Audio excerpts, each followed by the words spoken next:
जैसा कि last episode में हमने देखा कि हाओ शान जब कमांडर पोस्ट पर जाकर वो बैच लगाने ही वाला था तो वहाँ डेमन गॉड ने आकर उस पर हमला कर दिया था और अब हाओ शान उसको नहीं लगा पाया था। अब वो डेमन से फाइट करने लगता है और डेमन को अपनी फुल पावर का यूज करते हुए मारने लगता है, लेकिन वो डेमन का कुछ नहीं बिगाड़ पा रहा था। इसलिए मौका पाकर वो फिर से उस कमांडर पोस्ट पर वो बैच लगाने जाने लगता है, लेकिन डेमन उसे खींच लेता है जिससे हाओ शान को मजबूरन अब फिर से उससे लड़ना ही पड़ता है। लेकिन डेमन गॉड बहुत ज्यादा शक्तिशाली था और वो हाओ शान को गले से पकड़ लेता है और कहता है कि अब तुम देखोगे कि मैं कैसे मानवता को एक झटके में खत्म कर देता हूँ।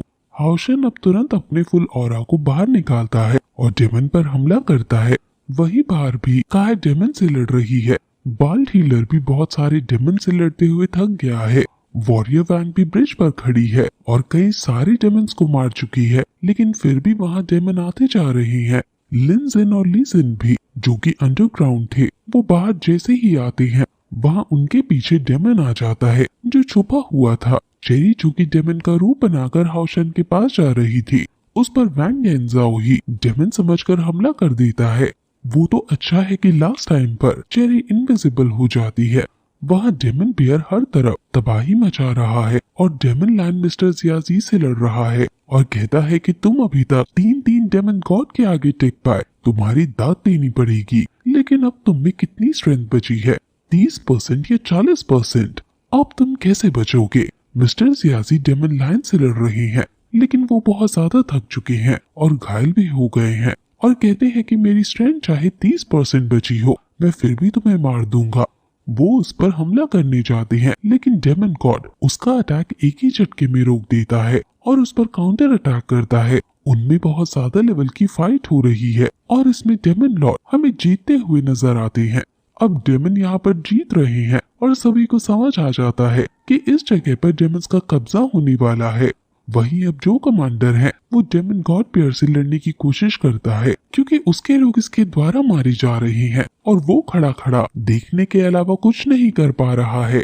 उसे काफी ज्यादा बुरा लग रहा है। डेमन गॉड पेयर इंसानों को चींटियों की तरह कुचल दे रहा है और डेमन लॉर्ड का एक अटैक कमांडर की तरफ भी आता है और कमांडर उसे भी बचाने की कोशिश नहीं करता। लेकिन तभी वहाँ जियायू आकर कमांडर को बचा लेता है और उनसे कहता है कि आप ऐसे नहीं कर सकते, जल्दी वहाँ से हटो।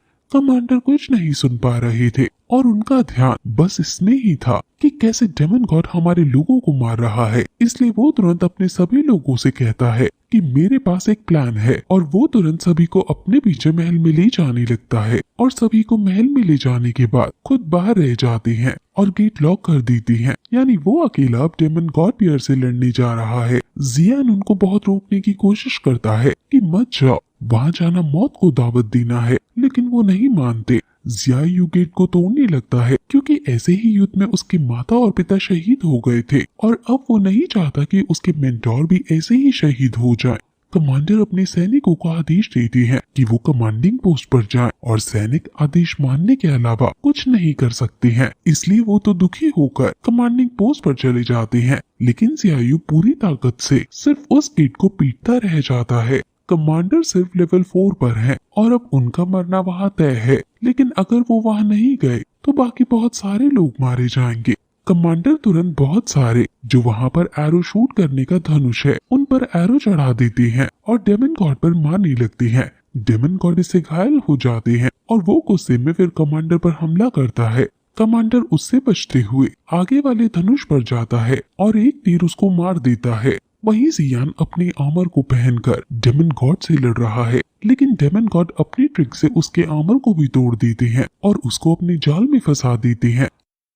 हाओ शान अब उसके जाल में फंसा हुआ दर्द से कराहने लगता है और डेमन गॉड उसे मारने के लिए आगे आता है और कहता है कि मैं तुम्हारे साथ खेलते हुए थक गया हूँ, इसलिए अब तुम चैन की नींद सो जाओ। वो उस पर अपने अटैक को छोड़ देता है और वो अटैक उसको लगने ही वाला होता है कि तभी वहाँ गाओ यिंगजी आ जाता है और हाओ शान को बचा लेता है। गाओ यिंगजी हाओ शान से भी ज्यादा ताकतवर है और वो कहता है कि अभी लड़ाई खत्म नहीं हुई है।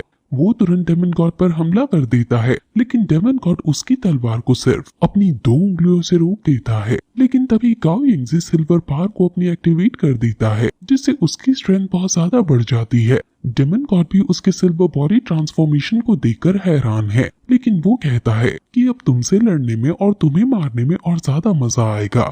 दोनों में आइकॉनिक लेवल की फिर से फाइट होने लगती है।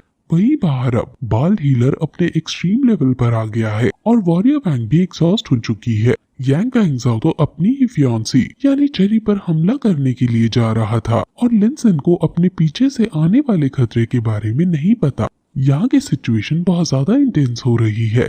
डेमन गॉड कमांडर को भी दूर फेंक देता है, लेकिन तभी सियाओ गेट को तोड़कर बाहर आ जाता है।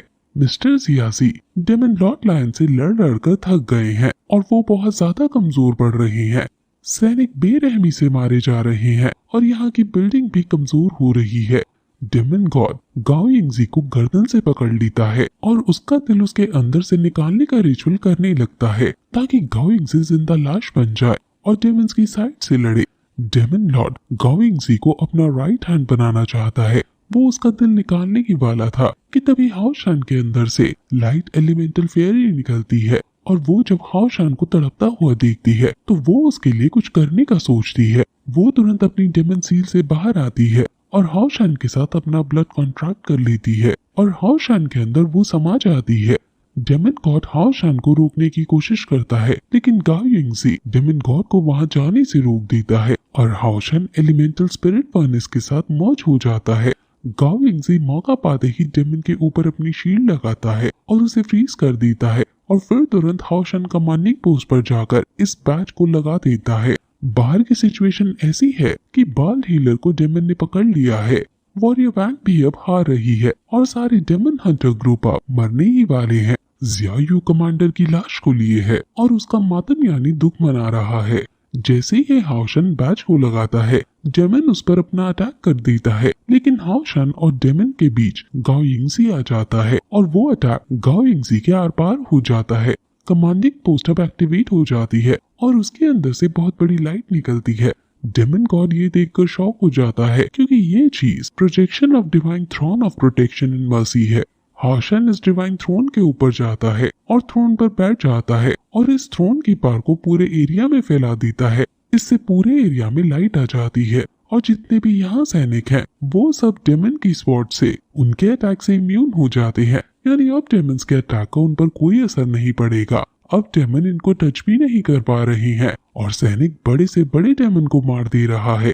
डेमन हंटिंग ग्रुप भी अब इम्यून होकर इन सभी को मारने लगता है और डेमन गॉड लायन जब मिस्टर जियाजी को मारने ही वाला होता है तो मिस्टर जियाजी पर उसके अटैक का कोई असर नहीं होता। वो समझ जाते हैं कि हाओ शान वहां तक पहुंच गया है। बॉल हीलर भी अब वहां के सभी डेमन्स को अकेले ही मारने लगते हैं। बाकी सभी हाओ शान के दोस्त भी अपने अपने साइड के डेमन्स को मार डालते हैं। अब डेमन गॉड डरने लगता है और हाओ शान अब ऐसी पार छोड़ता है कि जो भी डेमन लाइट के कांटेक्ट में आ रहा है वो सभी मरने लगते हैं। डेमन गॉड जिन्हें बहुत ज्यादा ग्रेविटी प्रेशर झेलना पड़ रहा है वो घुटने के बल झुकने पर मजबूर हो जाते हैं। डेमन गॉड जब उठने की कोशिश करते हैं तो हाओ शान और ज्यादा वहां ग्रेविटी प्रेशर छोड़ देता है। अब हमें इस डिवाइन थ्रोन के बारे में बताया जाता है कि इस थ्रोन का सबसे स्ट्रॉन्ग डिफेंस है। जो भी इस थ्रोन के अंदर आता है उन सभी को माइटी डिवाइन बॉडी मिल जाती है और वो किसी भी तरह के डैमेज से इम्यून हो जाते हैं। बहुत समय पहले होली सिटी इस थ्रोन की वजह से सुरक्षित थी, लेकिन इसको यूज करने की बहुत बड़ी कीमत होती है। जब ये डिवाइन थ्रोन अपीयर होता है तो इसे कोई भी मूव यहाँ से नहीं कर सकता है क्योंकि इसके ओनर को फिर उस जगह को छोड़ने की इजाजत नहीं होती है। इसलिए अलग अलग जगह इसका बस प्रोजेक्शन आता है, जैसे यहाँ आया। अगर किसी ने एक्चुअल थ्रोन को मूव करने की कोशिश की तो कोई नहीं जानता कि इसकी कीमत क्या होगी। और फिर ये एपिसोड यहीं खत्म हो जाता है।